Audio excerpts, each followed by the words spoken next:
defend itself. This approach is, in the President's judgment, the right course.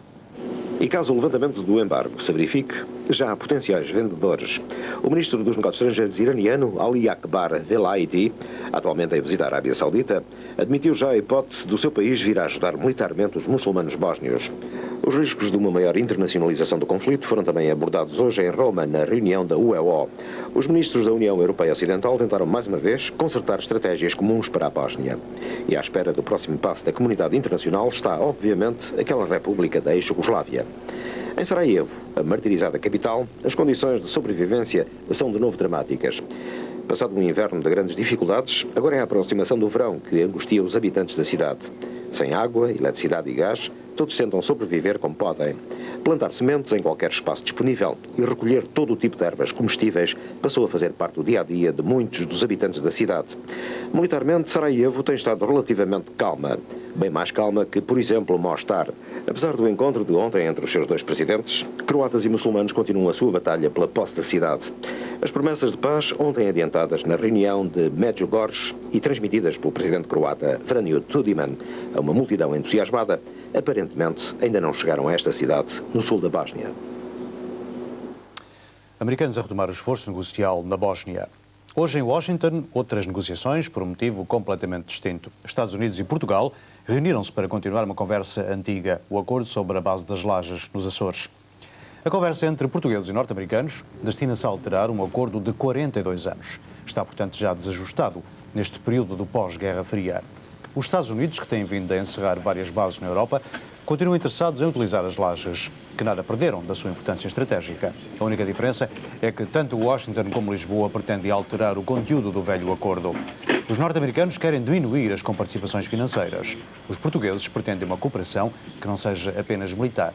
E mais, querem que o relacionamento bilateral no âmbito do acordo se estenda às áreas científica e tecnológica. TV2 Jornal, já a seguir, na segunda parte, o ataque do Procurador-Geral da República ao sistema de investigação criminal. Foi hoje no Parlamento.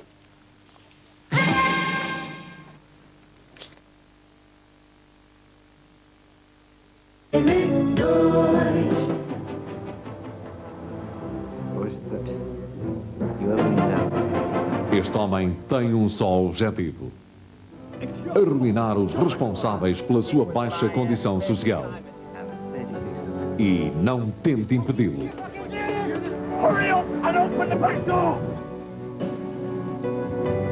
Ele é o Homem Fatal.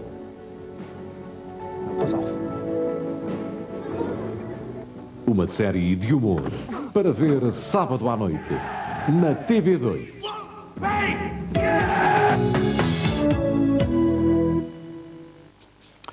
Segunda parte deste TV2 Jornal. O sistema português de investigação criminal está em crise e o Procurador-Geral da República foi ao Parlamento dizer que o sistema funciona mesmo mal, que a Polícia Judiciária tem dificuldade em aceitar a autoridade do Ministério Público. Um ataque de Cunha Rodrigues à Judiciária a propósito da nova lei anticorrupção. Cunha Rodrigues na Comissão dos Assuntos Constitucionais. Os deputados queriam-no ouvir a propósito da lei anticorrupção, mas acabaram por escutar sobretudo 1000 ataques a um código do processo penal que, disse, seria uma fraude. São os desentendimentos PJ-Ministério Público. Se ter detectado no seio da Polícia Judiciária algumas ações que eu não posso deixar de considerar como de desvio de funções, de obstrução à ação da magistratura e de intervenção anárquica, que eu não posso explicitar. Se trata de processo em segredo de justiça, mas que deixaram a maior preocupação. Críticas que quase morreram ao nascer. Logo a seguir, o Procurador anunciava que o Ministro da Justiça vai fazer uma intervenção corretiva na PJ. E a lei anticorrupção só conterá perigos se, mais uma vez, a PJ não compreender as dependências. No final da audição parlamentar, voltou assim a mostrar-se apoiante da lei e minimizou os perigos. Não vai reforçar o poder do Judiciário, tal como disse? Acabei de dizer há bocado que tudo aquilo que reforça a Polícia Judiciária reforça o Ministério Público e a luta contra o crime.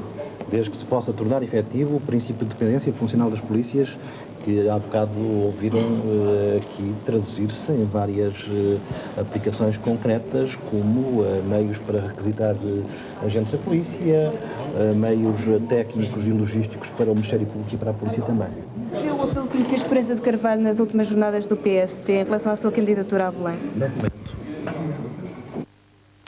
A lei contra a corrupção e os poderes da Polícia Judiciária também dominaram as celebrações do Dia do Advogado, que este ano decorreram em Coimbra. Mário Soares presidiu, mas as declarações mais polémicas foram proferidas pelo bastonário da Ordem dos Advogados, Júlio Castro Caldas. O Dia Nacional do Advogado foi instituído no ano passado pela Ordem dos Advogados e o dia 19 de maio foi escolhido por ser o dia de Santo Ivo, o padroeiro dos advogados, e que deu origem a estas celebrações. Desta vez, comemoraram em Coimbra com a homenagem a 12 advogados que completaram 50 anos de exercício da profissão e que receberam das mãos do Presidente da República, Mário Soares, a medalha de ouro da Ordem dos Advogados. Seguiram-se os discursos que Castro Caldas, bastonário da Ordem, dedicou ao tema o tempo dos magistrados e o tempo dos advogados, onde aproveitou para tecer sérias críticas ao projeto do Governo sobre a lei anticorrupção. Ao romper a subordinação funcional da investigação da polícia à magistratura, a nova lei em projeto permitirá voluntária ou involuntariamente atividades de verdadeira instrução dirigidas por autoridades policiais, acabando por criar uma situação de autonomia real de investigação de polícia em relação à magistratura judicial e do Ministério Público. Esta situação, apesar da preocupação em garantir o controle do Ministério Público quanto à dedução da acusação penal, pode conduzir em linha reta à subversão dos princípios de legalidade na investigação criminal, já que os objetivos próprios das polícias, como polícias, podem levar a orientar a investigação em função de considerações pragmáticas que aconselham a investigar em certas pessoas e não outras, certos crimes e não outros, ou a investigar livremente certas pessoas e certos crimes. Um discurso por todos aplaudido de pé. Mário Soares, que discursou a encerrar a sessão, referiu-se aos tempos de hoje, marcados pela tentação do imediatismo e de um tecnocratismo reducionista, que minam os valores essenciais do humanismo. Por isso, apelou a que os responsáveis pelo exercício da justiça não deixem perder o espaço de livre crítica e de reflexão independente. O Governo voltou a abrir os cordões à Bolsa. Desta vez pretende gastar 8 milhões de contos para combater o desemprego de longa duração. Há mais de um ano que pelo menos 40 mil pessoas estão sem trabalho, mas segundo o Ministro do Emprego, o plano hoje anunciado vai abranger muito mais gente. Tudo devido à nova fórmula de designar o empregado de longa duração. O Ministro do Emprego anunciou hoje a disponibilização de 8 milhões de contos para combater o desemprego de longa duração, que irá abranger mais de 40 mil pessoas. Para poder beneficiar deste plano, basta apenas provar que se está sem ocupação há mais de 6 meses ou então trabalhar em regime sazonal. Mas atenção, também é necessário que o desempregado de longa duração se enquadre nestas características específicas. Pelo rendimento que são relativamente baixos, pelos níveis de conhecimentos escolares que são muito reduzidos, por formação praticamente inexistente ou mesmo desatualizada, e tudo isto se complica face às rápidas mutações tecnológicas. Segundo as necessidades encontradas, serão acionadas ações de formação escolar, formação profissional e programas ocupacionais, tudo sob a forma de acompanhamento personalizado. Mas antes, os ficheiros sobre o verdadeiro número de desempregados terá de ser atualizado. O Ministro reconheceu a existência de erros, ficando assim explicada a razão pela qual foi suspensa a divulgação. Não tem nada a ver com qualquer forma de ocultação de dados, tem a ver, olha, por exemplo, com este programa de desempregados de longa duração. Se nós queremos um tratamento tão personalizado quanto possível, não podemos tratar com ficheiros que estão desatualizados. E neste momento nós detectamos e temos razões, e tivemos razões em tempo para tomar uma medida que tem a ver com a criação de ficheiros que nos deem garantia que vamos estar a trabalhar com dados que se aproximem tanto quanto possível da realidade concreta. Segundo o Instituto Nacional de Estatística, a realidade concreta aponta para a existência de quase 200 mil desempregados, número que engloba a longa e curta duração sem emprego. Desemprego, o futuro de pelo menos 2.500 trabalhadores da TAP. A empresa está em plena crise e as greves sucedem-se. Hoje o Governo mostrou-se disponível para viabilizar a TAP, mas o dinheiro só entra quando houver um pacto social com os sindicatos. Estes parecem desconfiar das propostas do Ministro Ferreira do Amaral. Vão ouvi-las, mas sem acordo vão lutar de outras formas. O Governo admite chegar a acordo com os sindicatos da TAP até ao final do ano e está disposto a iniciar as negociações a partir do próximo mês. A empresa abrirá em junho negociações com os sindicatos para estudar qual é a melhor forma de elaborar um pacto para a sobrevivência da empresa, ao qual o Governo se juntará, assegurando os meios financeiros necessários para garantir que esse pacto tenha efetividade. Mas o Ministro dos Transportes admite que o acordo será difícil de alcançar. Um acordo deste é sempre um acordo difícil de estabelecer, não tenho dúvidas, mas é necessário. Neste momento já está em vigor um regime sucedâneo de trabalho na TAP, que naturalmente não é definitivo, foi o suficiente para ganhar este fundo necessário, para agora termos tempo para negociar um acordo que será um verdadeiro pacto de empresa. E os sindicatos já reagiram, estão dispostos a conversar com o Governo e querem conhecer melhor os planos de Ferreira do Amaral. Se não chegarem a acordo, admitem voltar à greve. Precisamos de conhecer no concreto qual é de facto a proposta e a ideia que o Sr. Ministro tem e naturalmente que queremos conversar com ele. Não se pode dizer publicamente uma coisa, como o Sr. Ministro agora disse, por exemplo, e depois na prática estar-se a fazer outra. Naturalmente vamos continuar as nossas formas de luta sindicais, provavelmente mais greves, provavelmente novas e mais criativas formas de protesto. Apesar da abertura para a negociação, os sindicatos exigem a suspensão de algumas decisões já tomadas pela administração da TAP. O Banco de Portugal quer as taxas de juro a descer. Hoje decidiu baixar para 13% aquilo que paga aos bancos comerciais pelos depósitos que fazem no Banco Central. Uma indicação clara para que a banca deixe também os juros aplicados ao cidadão comum e às empresas. Só que os banqueiros dizem que isso não é para já.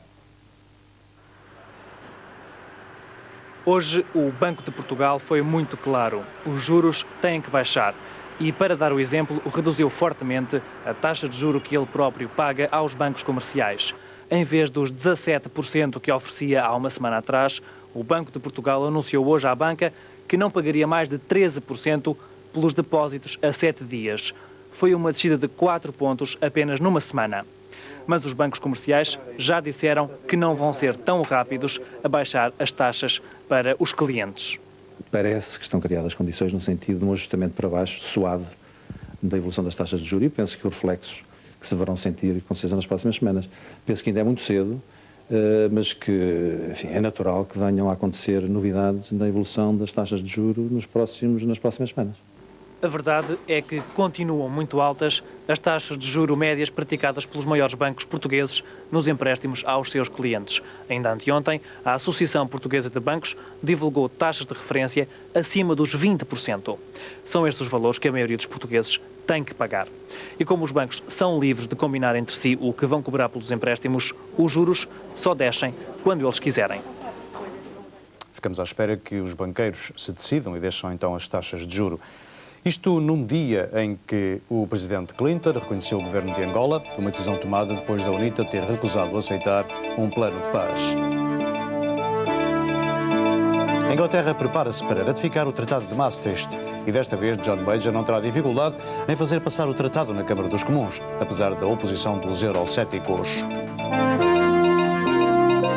O Procurador-Geral da República foi à Assembleia dizer que a Polícia Judiciária tem dificuldade em aceitar a autoridade do Ministério Público e que alguma coisa tem de ser mudada no sistema de investigação criminal.